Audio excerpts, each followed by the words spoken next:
Welcome back, everyone. It's here. And today I've got some r/best of for you all. As per usual, I'll be reading you the posts, giving you my opinions, and I hope you do the same down in the comments below. And without further ado, let's jump right into it. This post was gathered by Lucy Aria Rose. Their tagline is, "I'm keeping the garlic." Original poster was the Drunken Otter on r/true off my chest. I, 21 male, got a friend request from my dead ex-girlfriend, 21 female. Content warning for mentions of suicide. Original post, January 20th, 2025.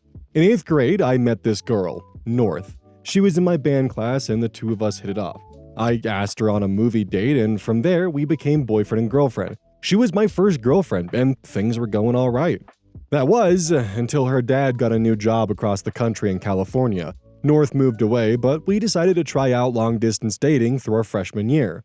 We were not built for long-distance dating. I couldn't protect her from bullies, hug her when she was crying, or tell her it was going to be alright when she told me about her depression. We got into arguments about God knows what, but decided to keep the relationship going because her dad was trying to transfer back closer to her hometown. That was until she stopped texting me around Christmas, and her sister sent me a funeral program and asked me to go to California. North's sister told me that she took her own life because the bullying was getting too much and that I wasn't there for her when she needed me. It broke my heart that I couldn't go to California for the funeral, and for the past 8 years, I've mourned her loss. I spent the entirety of my high school career trying to rebuild myself from all the damages. I went to meetings for people who have lost family members and loved ones. I went to therapy for 4 years to try and help process the loss. I had to learn how to become dependable because I didn't want it to happen again. And after working on myself for 4 years, I asked out one of my classmates, Lucy. We started dating the tail end of our senior year and are about to celebrate our 4-year anniversary in April. Last night, I got a notification from Facebook saying that I got a new friend request. I opened the app and found out that it was from North. She looks older, but it's undeniable that there are pictures of her as an adult with her fiance and a newborn daughter. I spent 8 years of my life believing that she was dead, but here she is, with undeniable proof that she has been living a great life without me. My stomach is in knots. My heart is sinking to the ground, and my mind is racing, trying to figure out what happened and what I should do. Do I accept the friend request? Do I ignore it and try to move on? I feel completely lost, and I feel like my entire life has been a lie. I've spent the entire night looking at pictures of her and her family, floored that she would do this to me. Some of OP's comments. Commenter, whatever you do, please discuss this with your current girlfriend as well. She will likely feel betrayed if you take up contact with an ex from which you never got closure without telling her. That being said, I would accept the request and ask her about the fake funeral and everything. You have a right to know. OP responds, Jesus, I didn't even think about how to talk to Lucy about this. I know I need to tell her, but I don't even know how to bring it up. Commenter, this is your present. Don't ruin it or hurt someone chasing a relationship with a scammer or AI. OP responds, it's not AI. The account is friends with all the members of her family, her dad, stepmom, sisters, etc. This is actually her. Commenter, might the sister have done it without North's knowledge? OP responds, North was the one to stop texting first. I don't see a world where she ghosts me and her sister just so happens to send her regards. Commenter, so I don't know if this is the healthiest option, but I would 100% want closure. Accept the friend request and send her a message saying how happy you are to see that she's alive since you were under the impression she committed suicide. How thankful you are that it was a lie and that you're happy. She's clearly in a better place. Do not accuse her of anything. If you feel inclined, let her know that her death led to you dedicating a part of your life to being the person you felt she needed at the time. Let her apologize if she does. Don't feel inclined to accept it and feel free to let her know that she caused a lot of hurt. I wouldn't engage beyond finding closure and I 100% would block her after getting it. OP responds, I do want closure, but I don't want to chase it with how stirred up I am right now. I don't know if I'm happy that North's alive. Don't get me wrong, I don't wish death upon her, but I feel upset that she would do that. I dedicated a third of my life to her, and now that dedication feels like it's been ripped from underneath me. A part of me is happy she's alive, but I'm also angry, devastated, and heartbroken that I wasn't the person she could simply talk to, that I was such a little shit that it was easier to fake her death than it was to break up with me. But also, so much has changed for me coming from this. I'm happy with how my life is turning out, but so much of that came from wanting to do right by her memory, and now it's just, I don't know what it is, but I know it sucks. Commenter, that is wild. I am sorry to hear it. Have you ever Googled her name in those 8 years and did nothing about her ever come up? Did you follow her on any social media at the time you were together, and did all those accounts simply stop updating? Did those accounts have an in memoriam post or anything like that? OP responds, she's always been coming and going with social media. She'd make an account, stop posting for about 6 months, then make a new one whenever she wanted to restart. I have tried Googling her, but she shares a name with a UCLA professor, so UCLA is the only thing that comes up from miles of scrolling. Update 1. Same post, sometime over the next 24 hours. Update, content warning, thoughts of suicide. Thank you to all who have responded. I want to get to each and every one of you, but for now, I hope this update will do. For now, I have decided to wait until Lucy gets home from work before I make any decision on whether or not to accept the friend request. I want to know what she thinks, and I can always depend on her to keep me level-headed. But until then, I just kinda want to sort out my feelings. I remember the day that I found out about North's supposed death. It was a few days before Christmas and the snow just started to hit the ground. I remember walking to the edge of the neighborhood along the main street. I sat in the sidewalk watching the cars, thinking about how if I had walked onto the road, they wouldn't be able to stop. I was sitting there on the sidewalk contemplating for what felt like hours. It was there. I decided I wanted to keep living. It was the most important choice of my life. But now that choice feels hollow. It feels meaningless. Every decision that I've made since then has come from that choice I made 8 years ago. And now it feels empty and without promise. I'll keep you guys updated on what Lucy and I decide. Please don't think for a second I plan to do anything drastic. I really don't. And I want to keep making that choice to live. But for now, I need to just figure out my meaning. Update 2. Same post. January 22nd, 2025. 2 days from the original post. Update 2. I accepted the friend request. After Lucy and I talked about it, we agreed that the possibility of getting some sort of closure would be worth it. So I accepted the friend request and sent out a text saying hello. About half an hour later, I received a notification that North responded. We started talking a bit, talking about how our lives have been. Turns out, her and her fiancé were in town visiting family, and it started to make her think about all the hurt she costed me, and that she wouldn't feel comfortable moving on with her relationship without knowing if I was okay. She tried to apologize, saying that we were dumb kids, and that it seemed easier to ghost me instead of breaking up with me. She told me all about how in some messed up teenage way, she thought giving me an explanation to her ghosting me would make it easier to move on. And so her and her sister concocted the whole story. I told her about the years of therapy, the years of loneliness, and how guilty I felt when I started dating again. I told her about how I used to think she was the one for me, even through the nights of arguing, and that she left me more hurt than if she just threw me away. And I told her that in some weird way, I'm thankful to her. Her death changed me for the better, and I would not be the man I am today if it wasn't for her.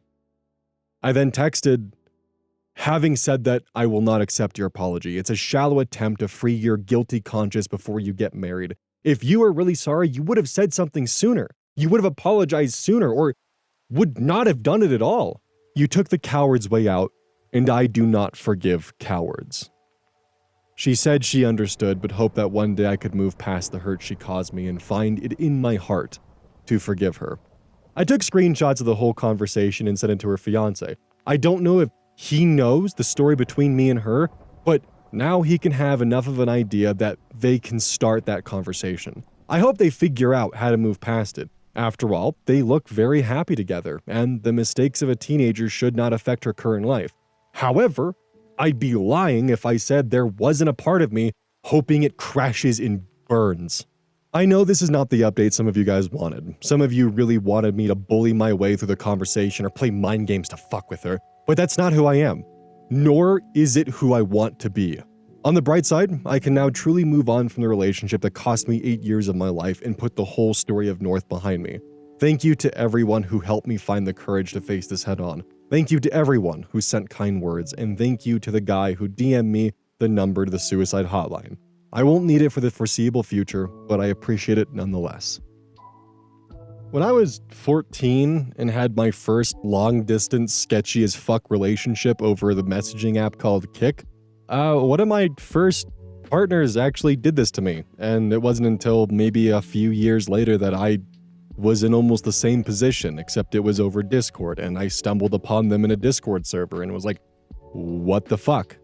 It certainly did not affect me to the extent that it affected OP. It definitely fucked with me, but I was not brought nearly as far down as OP had to deal with and rebuild himself and recover from. And if I'm gonna be 100% honest, I'm both proud of him but disappointed. I'm proud of him for not accepting her apology, but I am a little bit disappointed for him forwarding the messages to her fiance. I think that may have been a bit much, but I can barely even fault him for the pain and misery that she caused him during his high school years and what he had to rebuild himself from. I do get it. I get why he did what he did. I think it may have been a bit much, but I can only be disappointed, but I can't fault him for it.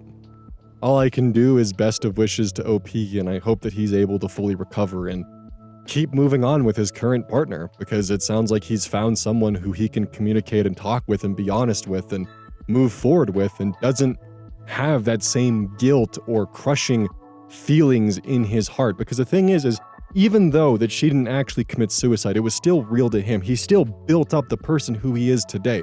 He still went through that effort and that cycle of grief and became who he is today. And none of the fact that she had faked that changes that. And he should be proud of who he became because of it and what he overcame. Ironically enough, though, what I do kind of want to add as a final note, I found the comment about how she stated that in her warped teenage mind this made more sense.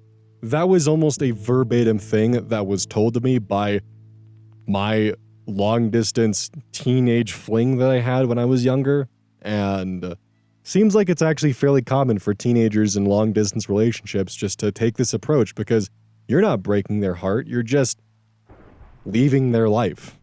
And it's something that only someone who's not fully developed could probably actually grasp as being the better solution. I just find that frustratingly interesting. This post was collected by Lucy Aria Rose, and their tagline is, "I'm keeping the garlic." Regional poster is __SSEULEGI.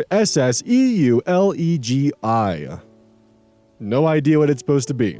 My girlfriend's parents surprised me with a visit overseas. I'm considering breaking up with her.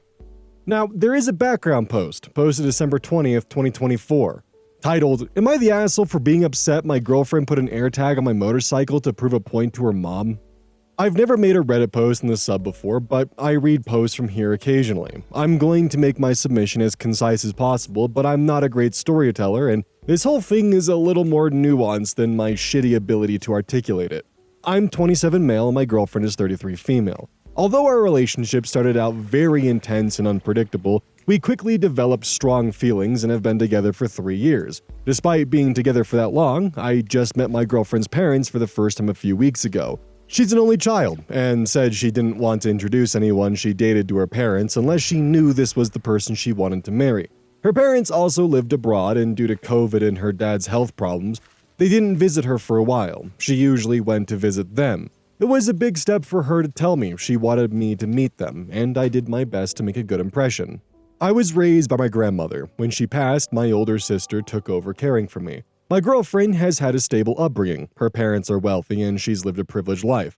We don't have the same life experiences, and it's never been a problem until I met her parents. If anything, for some reason, the differences between us added to our relationship in ways.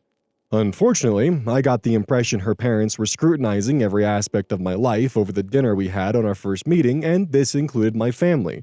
I stayed true to myself and maintained my confidence, but left the interaction feeling like I bombed a test. My girlfriend reassured me that they liked me, but her mood over the few days afterwards suggested otherwise. I called her out on it and pressed her for an explanation. I learned she's been upset because of a fight she had with her mother following the dinner. Her mother thinks I'm just having fun with her daughter, that I will get bored and leave her, and she's too old to be wasting time with me.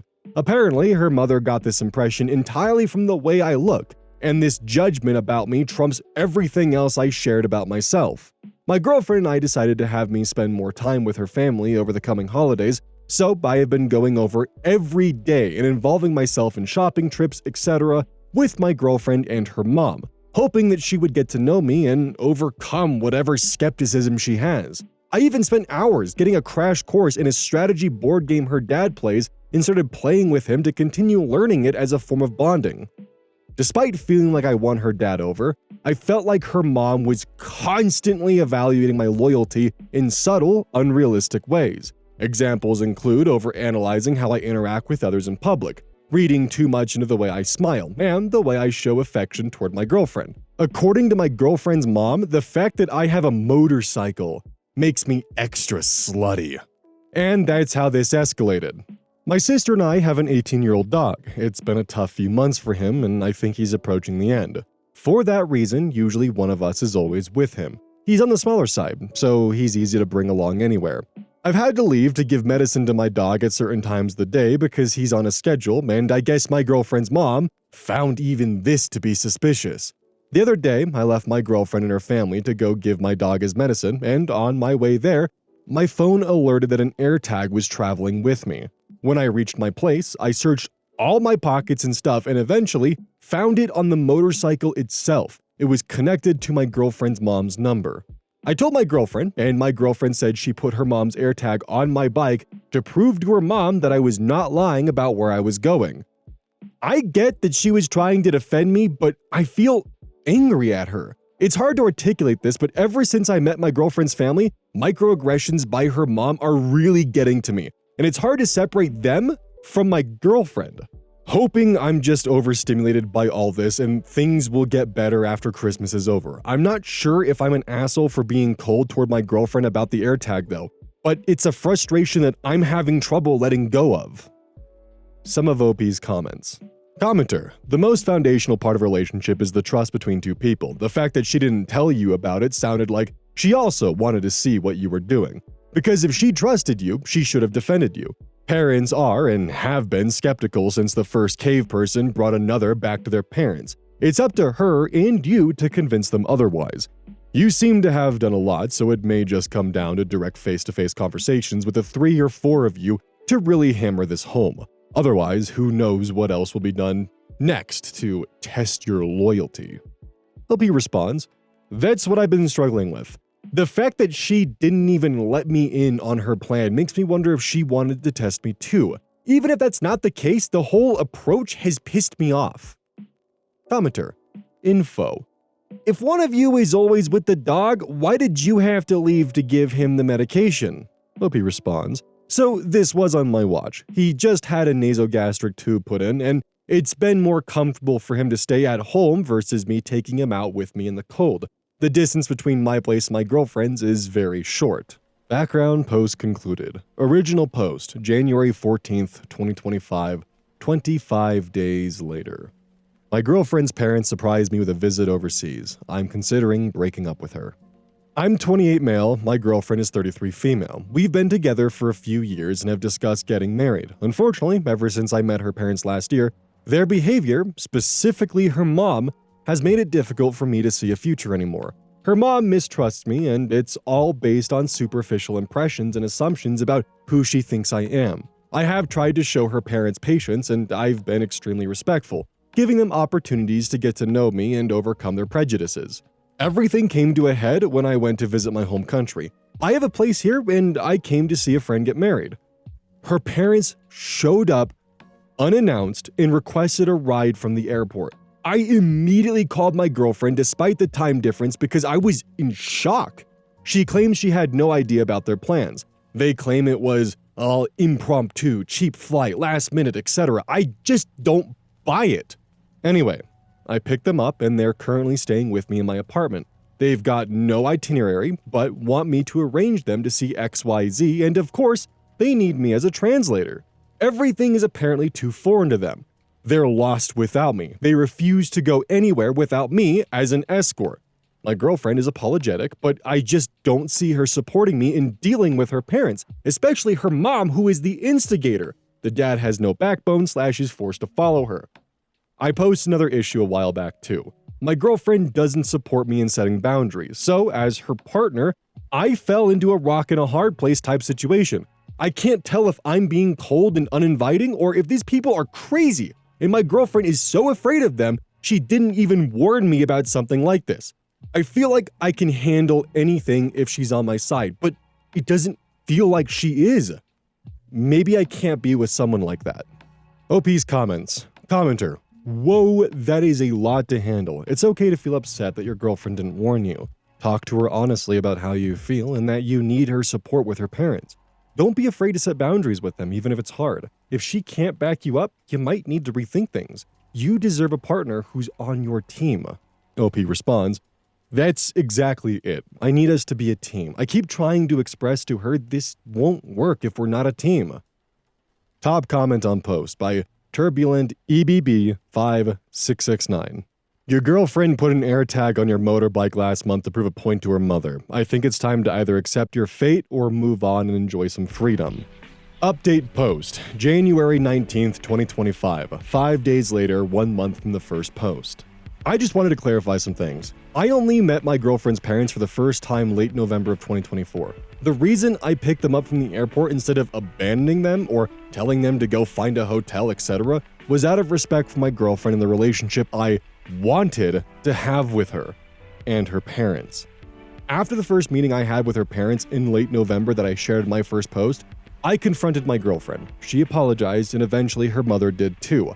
Basically, I thought we were past whatever suspicious and mistrust her mother had about me. Then, this happened. In the last few days since this began, I have realized some things about my relationship. My girlfriend has been trying to play both sides. She'll tell me one thing and her parents another thing.